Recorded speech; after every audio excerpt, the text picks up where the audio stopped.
सोलापूर कृषी उत्पन्न बाजार समितीच्या निवडणुकीत भाजपाचे जिल्हाध्यक्ष सचिन कल्याण शेट्टी, माजी आमदार दिलीप माने, सुरेश हसापुरे, राजशेखर शिवदारे यांच्या नेतृत्वाखालील सिद्धेश्वर शेतकरी विकास पॅनलने 18 पैकी 14 जागांवर विजय प्राप्त करून सत्ता अबाधित ठेवली आहे.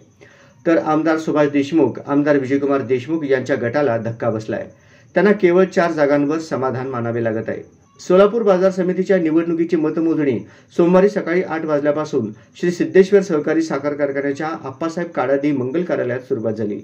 सुरुवातीला ग्रामपंचायत गटातून आमदार सुभाष देशमुख यांच्या श्री सिद्धेश्वर शेतकरी परिवर्तन पॅनलमधील मनीष देशमुख, रामप्पा चिवडशेट्टी, अतुल गायकवाड हे तिघे विजयी झाले. तर ग्रामपंचायतीच्या आर्थिक दुर्बल घटकातून कल्याण शेट्टी पॅनलचे सुनील कळके विजयी झाले. त्यानंतर हमाल तोलार गटातून दिलीप माने यांचे समर्थक गफार चांदा विजयी झाले. व्यापारी गटातून मुश्ताक चौधरी व वैभव बरबडे विजयी झाले असून चौधरी हे दिलीप माने समर्थक तर बरबडे हे विजयकुमार देशमुख गटाचे समर्थक असल्याचे सांगण्यात आले. त्यानंतर सर्वाधिक जागा असलेल्या सोसायटी सहकारी संस्था गटाची मतमोजणी सुरू झाली. त्या सर्व 11 जागांवर कल्याण शेट्टी पॅनलचे सर्व उमेदवार जवळपास 800 मतांच्या फरकाने विजयी झाले.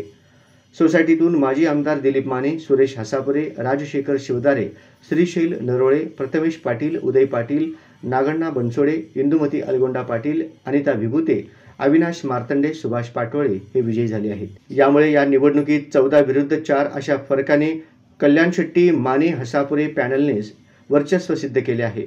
दरम्यान मतमोजणीनंतर कल्याण शेट्टी माने हसापुरे गटाने जल्लोष केला, तर ग्रामपंचायत गटातून 3 जागांवर विजय प्राप्त झाल्यानंतर सुभाष देशमुख गटानेही जल्लोष केला.